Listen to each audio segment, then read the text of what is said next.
Right. So India has been inching up the list of countries worst hit by COVID so far. And today we've hit, like you said, 500,000 cases. So that brings up to rank 4, which is, of course, a very, very worrying development. It took just 39 days for those numbers to jump from 100,000 to 500,000. In fact, 100,000 of those cases have occurred in the last 6 days alone.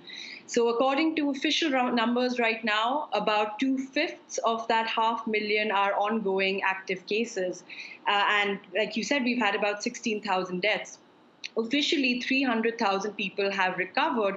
But the problem here is that the testing rate is one of the lowest in the world, and experts believe that those numbers are actually much higher and can't be entirely trusted. We've also seen disturbing images of crematoriums just overflowing with bodies, and multiple reports of people who have lost family members because no beds were available in either public or private hospitals. This is the case in the capital as well, despite official statements claiming that there's more than enough room for patients to be treated.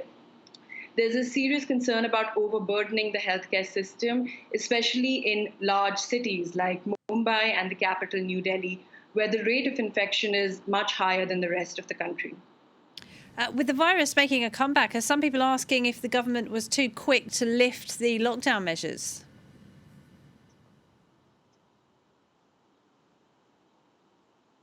Right. So the government implemented the nationwide lockdown, which was fairly strict on March 24th. And the early implementation did help flatten the curve to an extent. But a combination of bad planning and, some insensitivity as well to certain segments of the population meant that there's been a lot of collateral casualties because of the badly planned lockdown. We saw an exodus of migrant workers who lost their jobs in the cities, walked hundreds of kilometers back home, many of them losing their lives as well. And like you said, the lockdown restrictions were lifted around June 8th to an extent because the focus seems to be the economy and getting that back on track.